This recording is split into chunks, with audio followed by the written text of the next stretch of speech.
Order! Order! You are an incorrigible delinquent at times. Behave yourself, man!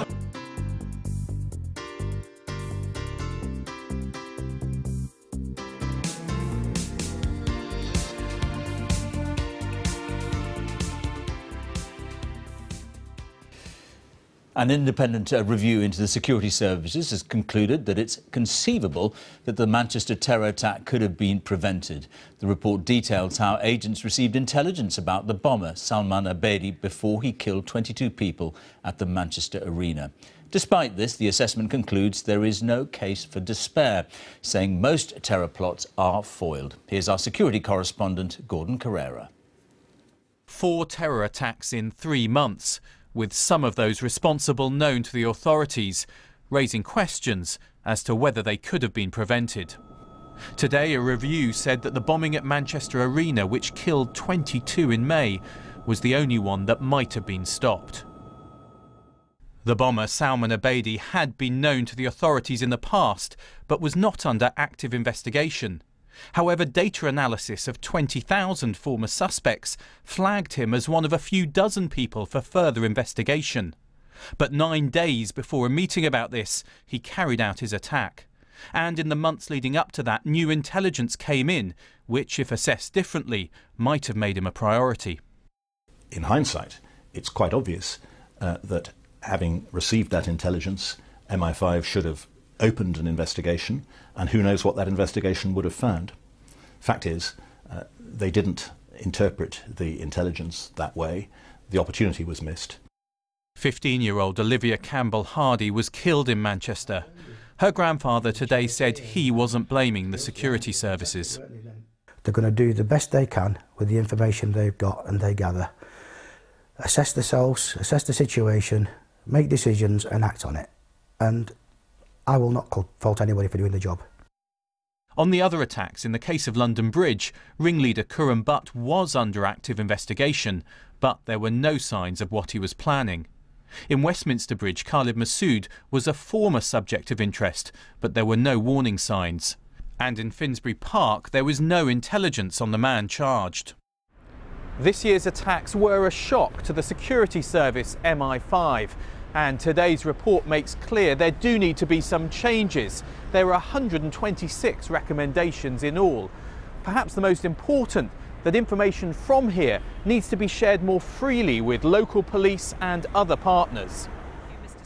The Home Secretary responded today by saying that police would have the money they needed. We will shortly be announcing the budgets for policing for 2017-18, and I am clear that we must ensure counter-terrorism policing has the resources needed to deal with the threats that we face. As well as these 4 attacks, 9 more plots have been stopped in the last year, and officials warn the threat remains unprecedented. Gordon Carrera, BBC News. Salman Abedi, the terrorist who killed 22 people in the Manchester Arena bombing, was on the radar of security services and might have been stopped. An official review found Abedi had been under investigation by MI5 earlier this year, and the chances to prevent his attack had been missed. Abedi had been earmarked for further investigation, but a meeting to discuss that was due to take place a week after he struck in May. The Home Secretary Amber Rudd said the blame lies squarely with the terrorists and said 9 other attacks had been successfully foiled this year. Our security editor Rohit Kachru has more. An attack that might never have happened. A suicide bomber who might never have struck.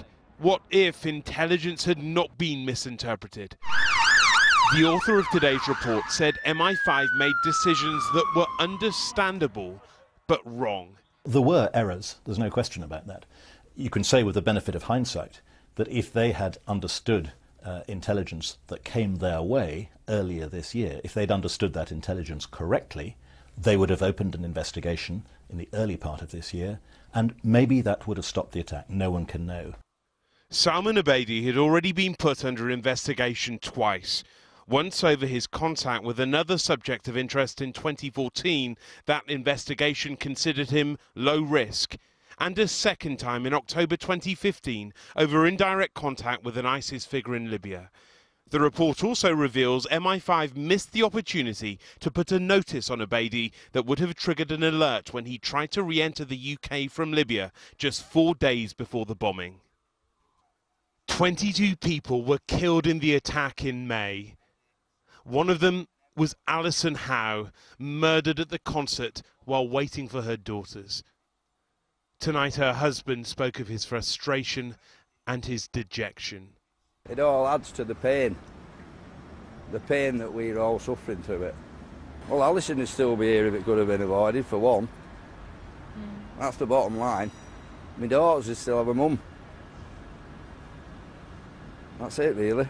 The report also reviews the London Bridge killings, revealing that the ringleader of the attack, known extremist Khurram Butt, was under active investigation at the time. He was being watched, but not closely enough. Secretary Amber Rudd. The Home Secretary says MI5 got a great deal right, but outlined recommendations for the future. Second, MI5 should share its intelligence more widely and work with partners such as local authorities and how best to manage the risk posed by closed subjects of interest in particular. In the spring and summer that followed Westminster Bridge, there was barely time for MI5 to draw breath. Today's assessment of its performance is not damning, but recognises that the agency needs good luck as well as skill. So, Rohit, then some criticism of the security services in this, but 9 other attacks were apparently halted. Yes, and this relates to the period that has followed the Westminster attack, which we saw there in March this year, the first of the attacks of 2017. 9 attacks foiled, and even in the 4 weeks that have passed since this report today went to the printers, 2 further attacks have been foiled. That's 22 since the killing of Lee Rigby in 2013. This was all revealed at a presentation which was given by the head of MI5 today to Cabinet. I understand that once he finished, there was banging of the Cabinet table, there was cheering inside the Cabinet room. But despite all of that, there are many questions that remain for MI5 and the intelligence agencies, with the tempo, what they call the tempo of terrorist activity in this country, continuing to increase. OK, Rohit, thank you. The security services might have stopped the Manchester terror attack if intelligence about the bomber hadn't been misinterpreted. The independent assessment of that attack and 3 others in London found that MI5 and counter-terrorism officers had not been entirely blindsided by the incidents, but it's also emerged that 9 potential terror attacks have been prevented in the UK since March, as our senior Home Affairs correspondent Simon Israel reports.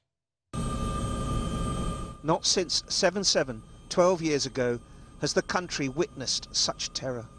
Westminster, Manchester Arena, London Bridge and Finsbury Park left 36 dead and more than 200 injured this year. The question is, did MI5 and the police have chances to stop any of them? Today, an assessment of the agency's internal reviews acknowledges they were not entirely blindsided, and there were opportunities, certainly, in the jihadi-inspired attacks. One of these attackers, one of the London Bridge attackers, was under MI5 investigation. Another 2, that's the Westminster attacker and the Manchester attacker, had previously been briefly under investigation and were now closed subjects of interest. His report found the Manchester Arena bomber Salman Abedi had been one of 3,000 subjects of interest, but not under active investigation. And yet twice in the months before the attack, MI5 received intelligence on him, though its significance was not fully appreciated at the time. Well, you had a young man in Manchester, Salman Abedi, who was involved in gangs in South Manchester, some criminality. They didn't have anything very suspicious on him from a national security point of view, but despite that, they did a lot right. They had him in peripheral vision, they were moving in on him, but they didn't manage to find him in time. What difference would it have made if they had interpreted the intelligence properly? If they'd understood the implications of that intelligence early in 2017, they would certainly have opened an investigation into Salman Abedi, the Manchester bomber. Whether that would have stopped the attack, I don't think anybody knows. What do you think? It's possible, but it would have been difficult, because you're looking at a man who went to Libya and spent more than a month in Libya immediately prior to the attack. It would have been very difficult to keep any sort of an eye on him there. And when he came back, only 4 days went by before he'd strapped on his suicide vest and blown up all those innocent people at the concert in Manchester. The London Bridge attack was another story. Because he's white and he's English, he can go. Khurram Butt, one of the attackers, had been an MI5 priority for 2 years and was under active investigation at the time. The report notes the agency had received fresh information on him 2 weeks before the attack, only it had added little to the intelligence picture. Butt had been downgraded from high to medium risk. So you make a point of saying no one's to blame, but it's very difficult to see that, given that they had information and at some stage on their radar 3 of the 6 attackers. No, what I'm saying is the purpose of these internal reviews and the purpose of my report is not to cast blame on anybody. We were looking at systems, what could have worked better, what wasn't good enough, what could they do in future to keep people safe from attacks like these. And that's what these reviews are about. MI5's Director General Andrew Parker last month talked about the harsh light of hindsight in the knowledge of his agency's internal review. Today he welcomed David Anderson's report and gave a commitment to implementing 126 recommendations. The Home Secretary told the Commons lessons had to be learnt. These recommendations need to fit into the broader government review of our counter-terrorism strategy. That review reaches well beyond MI5 and CT policing to look at the whole of government response and how we can work better with communities, the private sector and international partners. And that will involve more money on top of the £3 billion a year, more sharing of information and more trawling of bulk data. Simon Israel reporting. Well, earlier I spoke to Steve Howe, whose wife Alison, along with her friend Lisa Lees, died in the Manchester Arena attack, where they'd gone to pick up their daughters from the concert. Steve, let me just read you this passage from David Anderson's report. MI5 and counter-terrorism policing got a great deal right, particularly in the case of Manchester. They could have succeeded had the cards fallen differently.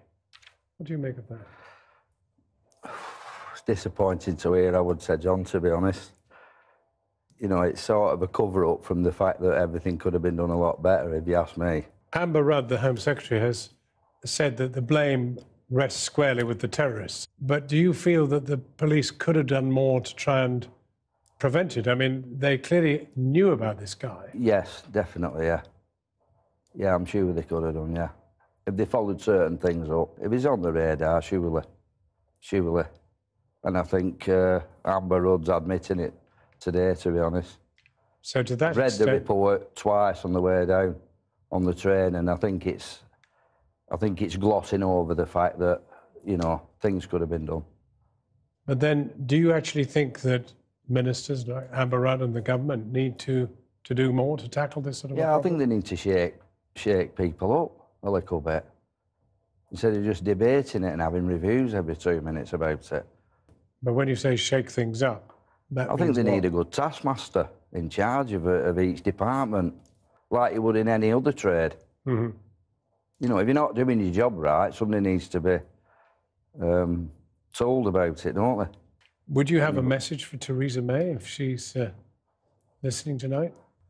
We want some kind of a Winston Churchill-type leader that we've obviously got some confidence in and you feel secure under. And obviously, you know, we don't obviously under Theresa May. Do you fear it could all just happen again then? Definitely, definitely. It's a war, this now. It's not going to stop. So I'm not sure how they're going to stop it, but they're not going to stop it by doing this. But you must be reassured that David Anderson at least seems to spot the errors in the build-up. He's not commented on anything that I need to know. He's basically put no comment on whether Salman Abedi could have been diverted at the airport and whether it could have been stopped. He's chose to accept what MI5 and the police have said and no comment on what he really thinks if you read that report. But you say they're pretty efficient at picking up people for much lesser crimes. Yeah, a friend of mine, he got arrested at the airport for non-payment of fines. It rang up. But if you've been to Libya 3 times, you can walk straight back in. How do you work that one out? It's not easy. It's not easy, is it, John? It's not. Now, it's 7 months since Alison died in that explosion. Yeah. How's it been for the family? Words can't describe it, John. We're heartbroken. It's difficult. I mean, your daughter was sitting in her A-levels, right? Yeah, my daughter's passed her A-levels. All my family are back working, back at school. I think the turning point, John, was when my daughter came downstairs after 3 months and said, Dad, you're going to have to get your act together. Netflix has gone off. Something simple like that. And then you've got to build on it. And do you feel you'll be able to get back to living a full life? Definitely. I'm not going to say no, definitely. But we're just going to always miss Alison. That's it. Steve Howe, thank you very much indeed for talking to us. Thank you. Thank you. Well, I've been speaking to the Security Minister, Ben Wallace, and I asked him how he felt that, according to the review, the Manchester attack might have been prevented. I think no one will really ever know how people, you know, when faced with 1 or 2 lines of information, make a decision that on its own makes no difference, but collectively may or may not result in a different outcome. I think that is the challenge that police, intelligence services, actually, and anyone who works in safeguarding faces every day, whether that's child safety or domestic abuse. They make decisions usually on the facts before them, and in intelligence space, it's rarely facts. It's often, you know, a piecemeal, and I think that is the reality of the intelligence work. We've spoken to one man who lost his wife in that Manchester bombing, and his reaction to having read the report twice today, he says, is cover-up. He feels mistakes have been covered up. There is definitely no cover-up in this at all, and we have remained open to an inquiry. We're not ruling anything out. The Home Secretary, the Prime Minister herself has engaged with victims, and indeed even before this report was published, we made sure that the victims were aware of what was going on, and you know, we have stood ready to help them through the experience and do more in future to make sure there aren't any. Well, one of the things he suggested is that there's just a willingness on the part of this inquiry to take MI5's word, you know, and is there enough independent scrutiny of MI5 and the police's assessments of their own actions? Well, first of all, that premise of the observation is incorrect. They didn't review themselves. They were reviewed by a group of professionals, police officers, MI5, other intelligence officers, Home Office officials, David Anderson himself, throughout the whole process. Yeah, but MI5's assessment, for example, that, you know, that they thought it was unlikely that they'd have been able to prevent the attack happening. You know, is that kind of assessment just accepted without being really not. I mean, scrutinised? No, it's not. I mean, first of all, the layers of scrutiny MI5 have and the police are quite considerable. They have at least 3 or 4 oversights of what they do, how they use their powers, and, you know, there's definitely been no cover-up. There has been no attempt just to take people at their face value. It is an incredibly thorough and detailed review. And we also are aware there will be a whole load of judicial inquiries. There is going to be a number of inquests, and we have said we're open if that inquest needs or wants to know more, then whether that becomes an inquiry, we are open to that. Ben Wallace, thank you very much indeed.